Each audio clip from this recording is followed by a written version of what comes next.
Welcome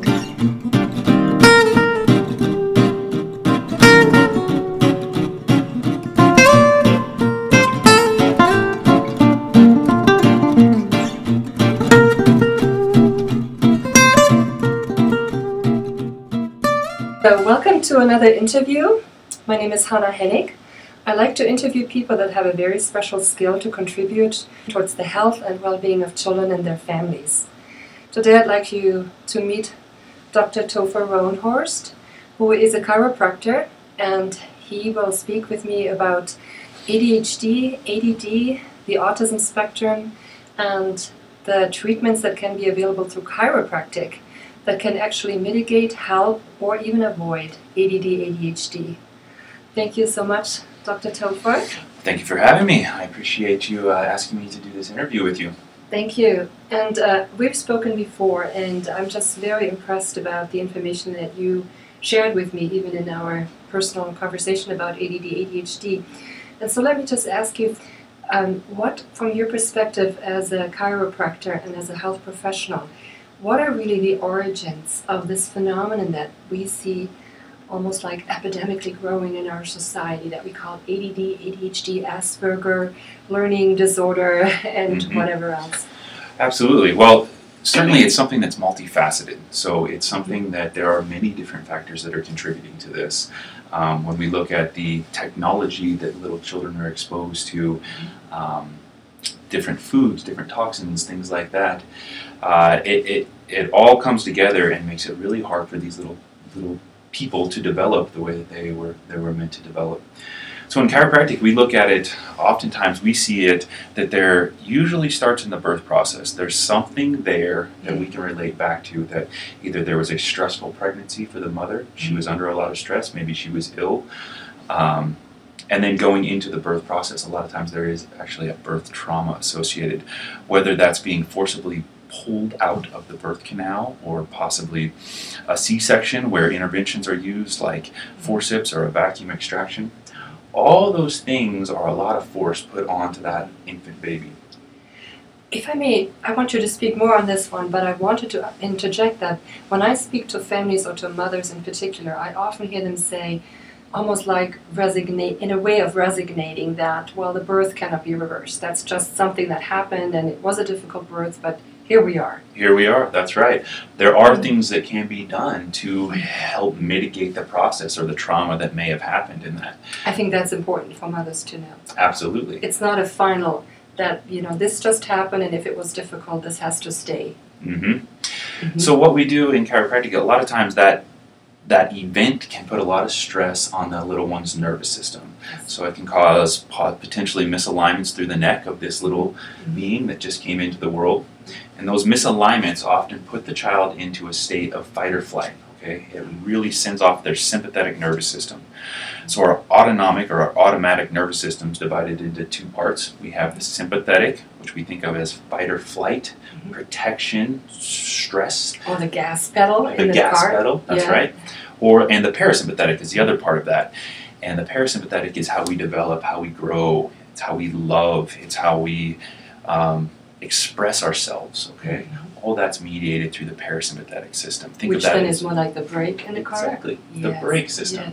So think of the sympathetic nervous system as gas, the parasympathetic as brake, okay? We need to be in the parasympathetic system to grow and develop. But when there's a misalignment in the upper part of the neck, a lot of times that forces the child into a sympathetic dominance. So their nervous system's stressed out. They don't know what to think. They're protective. A lot of times this leads to what's known as a colicky baby. So a baby that's inconsolable, crying. The poor little thing is stressed out. Their spine is misaligned, their nervous system's under a lot of stress, and it forces them into this colicky symptomatology where they're crying all the time, they're inconsolable.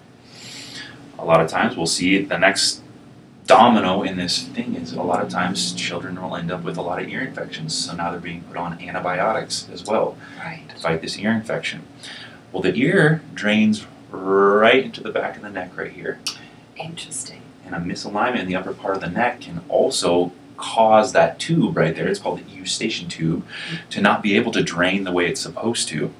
It's literally a plumbing problem. It's not a viral or bacterial problem necessarily. Yeah. That fluid just can't drain. Interesting.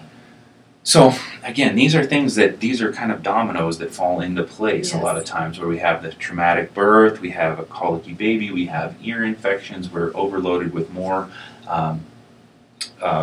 medications, thank you very much, and antibiotics.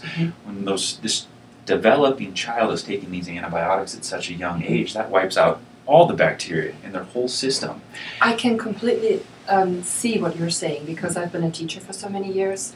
And interestingly, I've never made that connection for myself, though, that children that deal with a lot of ear infections are often very difficult in the classroom. Well, I can imagine. Behavior difficult. I can imagine. And now I see that. I can see why. Yeah. And that just leads to, these young little children trying to develop everything they need to live in this environment here, and then we wipe out all their bacteria with antibiotics at that young age.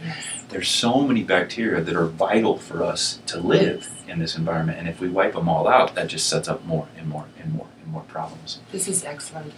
I have to say, one personal testimony that I have as a teacher, I had the same flus as the children in the classroom and the same exposure to, whatever goes around in the fall and the winter. And I went to my chiropractor back then and always got rid of the flu within a few hours or days, a weekend maybe. And many of the children that I had in my classroom actually had rounds and rounds of antibiotic for the very same kind of infections. And it's just, it's not always the best route to go. Letting these little kids fight off these infections on their own helps to naturally build their immune system, so they're more well equipped to fight off all kinds of infections later in life. But to artificially wipe the bad bacteria out and the good bacteria makes things a lot harder. Right. And then you described to me the next step. So now we have this child that has a fundamental stress disposition, let's say, and we know that the stress response system is set very early. So then there is the other step where our environment offers from many sources. You explained that to me. This is your words, the neurotoxins that come into play and set the second stage. Absolutely. To that development to ADHD. Absolutely. So we look at these things as being toxic to the nervous system, okay? The nervous system is so vitally important in every aspect of life, certainly to these developing young children. So when we have things like processed sugar, when we have things like processed food, gluten, all those things your body has to take in and metabolize them. And it's hard for the nervous system to do certain things. So that's absolutely a vital piece of this when we have children that have ADHD or on this autistic spectrum. Looking at their diet, looking at getting things like processed foods, sugar, gluten, dairy, all those things are hard for these little guys to digest. So if we can remove those things from the diet, we can see a huge impact with that alone. What is the connection? Because when you read the literature and you speak to families about the ADHD, you hear often that there's a digestive problem connected. Now, is the digestive problem the result of this sympathetic overactivity of the nervous system, or is there a second cause, an underlying cause for this ADHD situation? Well, a lot of that can relate back to what we were just talking about a moment ago, in the overuse of antibiotics. We have so many different forms of bacteria in our gut, in our colon here, and those are necessary for digestion. So when we look at, there's a correlation between a lot of these things with digestive issues and these spectrum of disorders that we're talking about here. Again, it's multifaceted. It comes back to a lot of different things that hit them from different angles, but wiping out all the gut bacteria makes it just harder and harder for these kids to digest these things that are already a little bit hard for them to take on in the first place. How do you feel about other, let's say, pollutants or toxins? Let's say, in the countryside it might be pesticides or other pesticides that we even consume with eating an apple, if it's not an organic food. Or let's say home cleaners, soaps, bath soaps, lotions. Do you think that ADHD children need a particular protection from non-organic materials, or are they more sensitive to those things when they're exposed to them? Well, I mean, like if if we just look at the statistics on these diseases, we're exposed to so many more of those things than we were, when I was a child, when you were a child, right? They're just in our environment so much more. And the rates of these diseases we're talking about are through the roof. When I was a child in the early 80s, autism was 1 in 10,000 children. Now it's 1 in 68. And you're young. And I'm young, yeah. Yes. 1 in 68 children now has autism. Yeah. So again, all these things, again, are stressful to the nervous system, and they force the nervous system into this sympathetic state where it's vigilant, it's on alert, it's stressed out, okay? And we can't grow and develop the way we need to if our nervous system is constantly on alert. Okay? Yes. So this is where chiropractic can really come in, back to what we were talking about at the beginning here, is to help to promote the parasympathetic system to express itself, okay? The parasympathetic system, and most of it is on what's called the vagal nerve, the vagus nerve, which originates right up here at the brainstem. Interesting. Okay, so back to what we were talking about at the beginning. If through processes of traumatic birth, there's bad misalignments up there, we can have bones actually pressing on that nerve that don't allow that nerve to fully function and express itself. So through chiropractic, we're trying to stimulate the parasympathetic nerve, to stimulate the parasympathetic system, okay? So that the child can grow and develop normally. And the thing that strikes me also is that so many important parts of development happen in the neck area, which really is the area that receives the most stress during birth. Sure is. Sure is. That is really an interesting connection.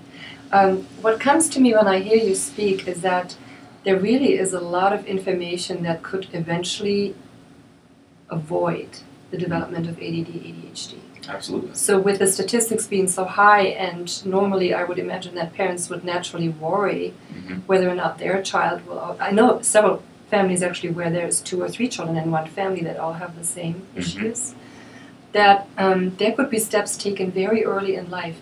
And these steps would not even harm another child, right? They could only be benefiting from anything that you would be doing. Absolutely. Which is why I like chiropractic as well, because you can't do any harm to anything. Absolutely. So the techniques we utilize when we're working with children this age are much different than when we adjust an adult. They're very low force, very, again, light, gentle, very effective. Right. Okay? We're trying to stimulate the nervous system to work as it's supposed to. Because here's how chiropractic works on a large scale, okay? Your brain sends messages down your spine and out across your nerves to your entire body. Right. And that's how you stay alive, okay? That is what it is to be alive, is that the connection between your brain and your body. Every single cell in your whole body has a nervous system input with direct communication from your brain. Exactly. Think about this. You can survive for weeks without food. You can survive for days without water. You can survive for minutes without air. But if you lose your nerve supply, you're gone like that. Right. Okay? Our nervous system is the most vital system in our whole body. And actually, in childhood, the body wires from the top down. Absolutely. And that's why the connection from the brain to the rest of the nervous system is so essential. As we all know, children don't control their movements. Their head is able to respond to life, but their feet are not. And so the connection from the brain on downward into the body is essential for a young child to even develop that motor control and that sense of comfort in their own body. That is very powerful. So the bones, the spinal bones can misalign, and when those spinal bones misalign, they either block or interfere with those messages of life, of health from your brain. Okay? Yes. So a chiropractor is the only profession there is trained to detect and correct these little misalignments to, again, just open up the communication between the brain and the entire body. Basically, there's a natural blueprint that the child brings in and tries to realize, but if the pathways from the nervous system are blocked, that naturalness of that blueprint cannot even actualize. Absolutely. It's very interesting. And think about, again, all these disorders we're talking about, they're often referred to as sensory integration problems. Yes. Right? And that sensory is, we have all our senses to take in our environment, and that comes in through many different ways and goes into our brain, and our brain makes connections based on what our senses tell us. If we have a sensory integration problem, That's just a problem with our senses being able to communicate the message to our brain. Exactly. And again, that is chiropractic. That's what we're doing. We're just trying to open up the communication pathways between the environment in your brain and your brain through your body. Yes. And that is actually how the brain builds itself, through the sense input. That's very interesting. If basically what you're saying is the child cannot even really get in touch with reality, which is really what's happening to these children. That is. They do not understand relationships. They do not understand requirements that seem normal to others. They have different sensory sensitivities to certain things because they feel overloaded with what's normal for other bodies. And their orientation in this world is tipsy-turvy. They're not aligned. And so, absolutely. Another piece that comes into this at this point, once these children get into adolescence, is the overexposure to technology, to television, to video games, to iPads, things like that. All that type of stimulation from the environment coming in, television, video games, things like that, it's all left brain dominant, right? Yes. So it's a very high frequency stimulation. It's sympathetic again. It's gas pedal. It's gas pedal. It's gas pedal. Yes. So a lot of these different disorders we're talking about have to do with an imbalance between the right and left brain, okay? And I know we've talked about this many times before. And there's so many aspects of our society that force us into left brain dominance. Scheduling of young kids, classrooms, test taking, all these things are very left brain dominant activities. Our right brain's more responsible for creativity, and you can speak to much of this as well as I can. I know you do research and much information into this. Yes, and to those people listening and feeling confused, right brain, left brain, if you just take away from this that there is so much information that can be helpful to you and your child. There is scientific information that can be helpful to your child that goes way beyond, oh, this is genetic, let's prescribe a medication. Because we don't know the after effects of these medications. There's, like what you said, there's another neurotoxin coming in. There's another block in the body where something is not working naturally. And these are young children. You know, some of them are 4 and 5 when they're put on medications. And they take them for years and they don't even know if they ever can get off of them. That's not good. That is not good. And there is other information, and specialists and experts like Dr. Topher can explain with more time, in more detail, what the right brain, left brain dynamics are. And so part of the treatment for these things is trying to balance the two hemispheres of the brain. Correct. Okay? And when you have a child who's autistic or ADHD, handing them an iPad to play a video game, it's really taking things in the wrong direction.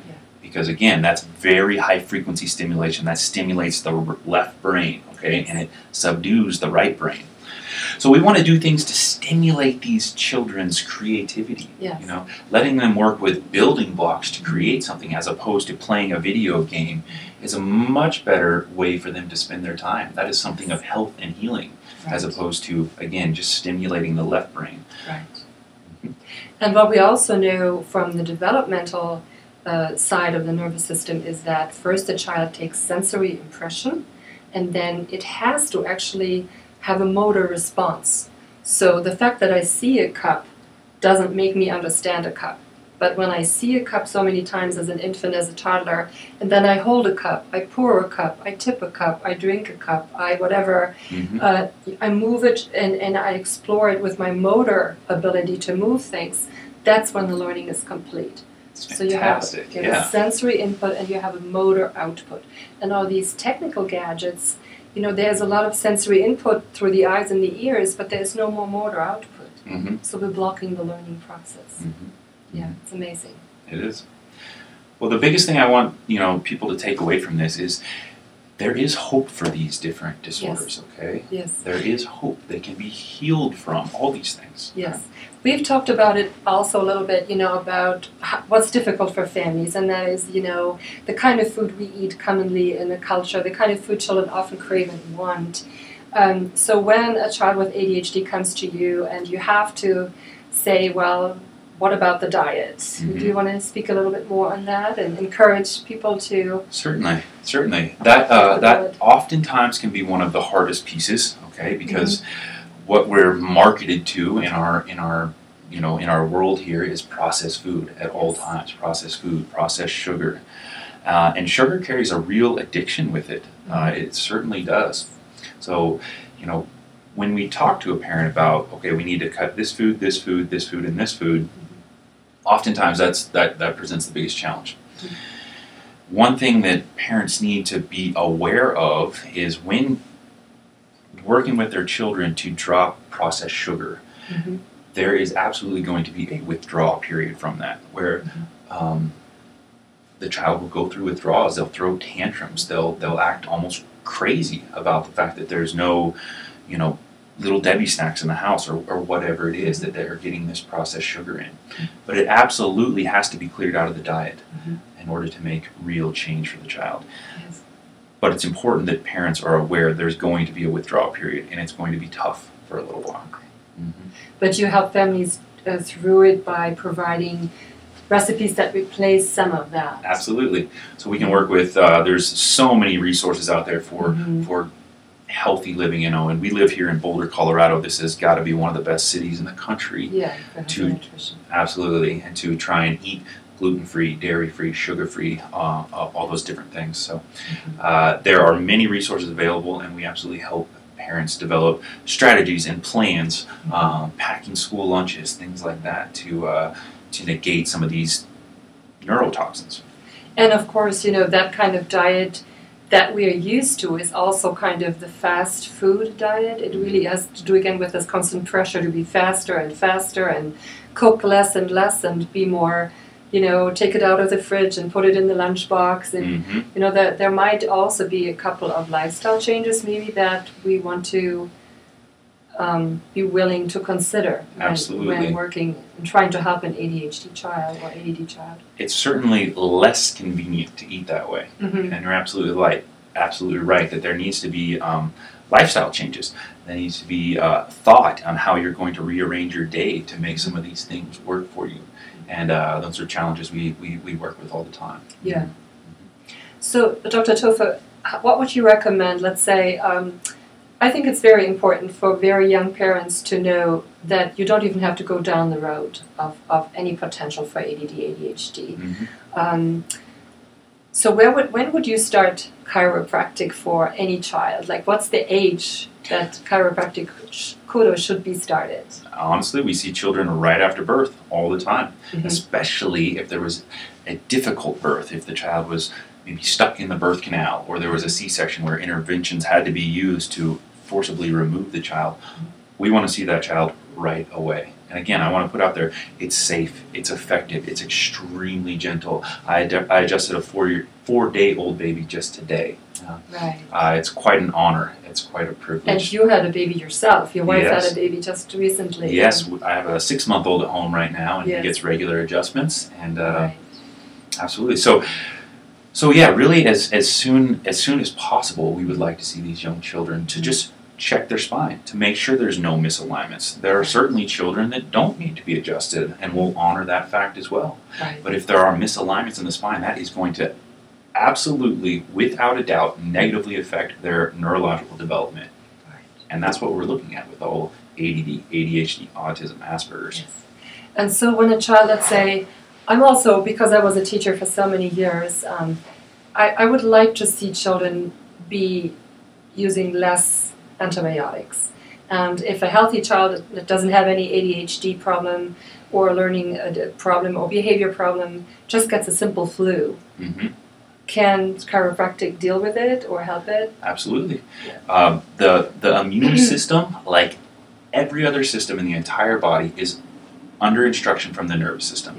So if there is misalignments that are causing the nervous system to be able to communicate less effectively, that system's going to work less effectively. So our immune system, it has to recognize pathogens, allergies all day long and decide what to attack, how to attack it, and put an exact response out instantly. So having your spine aligned as best it can be only lets that system work better. So absolutely it can have a positive effect on the immune system. Yes, I can totally see that. And that will help families, with I believe a lot of behavior issues also arise around medications, when children are on medications, or they have these constant ear infections, or they have like indigestion or allergy reactions that gets them hyper very quickly and causes a lot of other disturbances in the family. Absolutely. And I wanted to go to the third portion of that model that you shared with me, which I found very powerful. So we go from a trauma situation, which can be a birth or a pre-birth kind of a situation, to the neurotoxins and diet kind of issues. And there was a third element contributing towards ADHD, which you called thought. But what I understood from it, it's basically the social emotional reaction that we elicit from the world. Absolutely. Absolutely.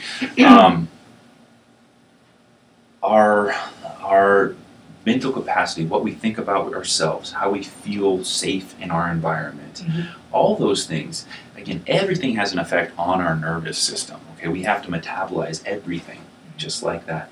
So having, positive thoughts is an absolute necessity for the proper growth and development of a young child. Having them feel safe, having them feel loved, all those things are absolutely important. So that's another huge piece from a different angle, but it's something we talk about, we think about, we make sure that the child is being nourished through positive thoughts, positive reinforcement.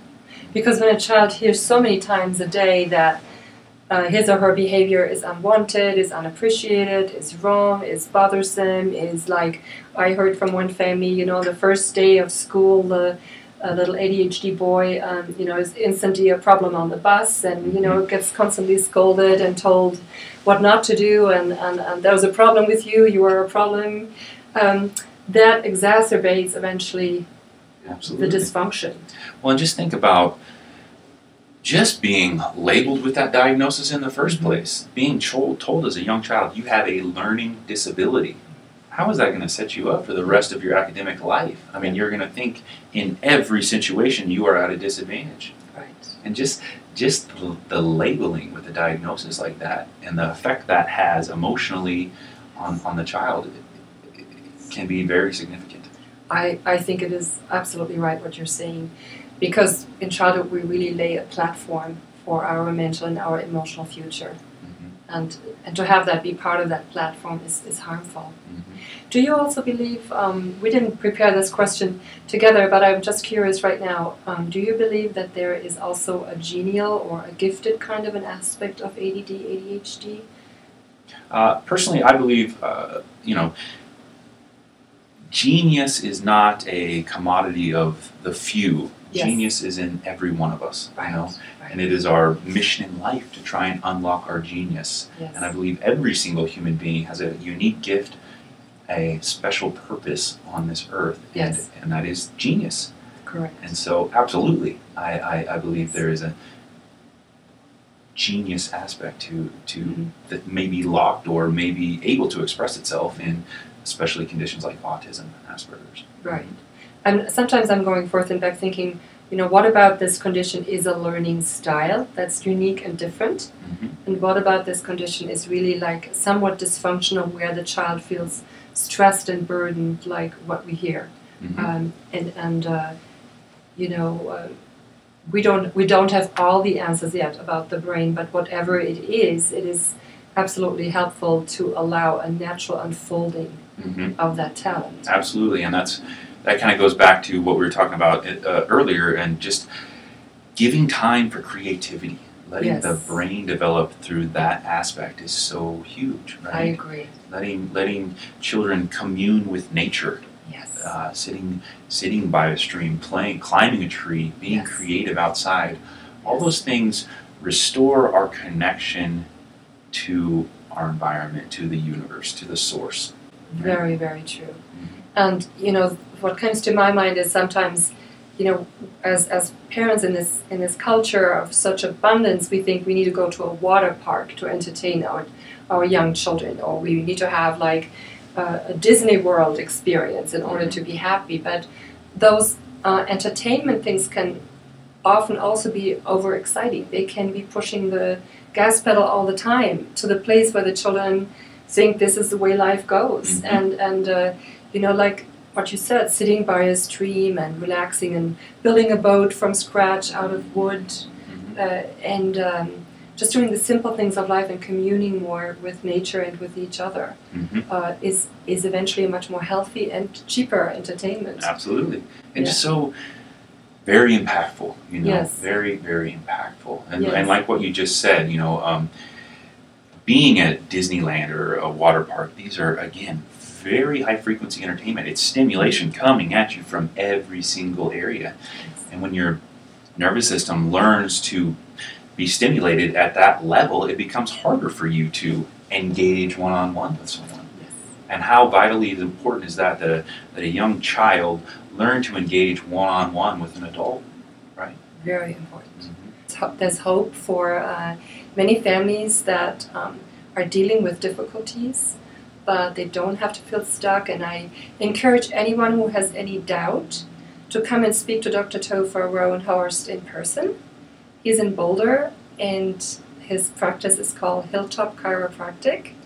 I hope you take the time to have an interview with Dr. Rowenhorst and see how chiropractic and diet and other amazing advice that he can give can help your family move to the next level.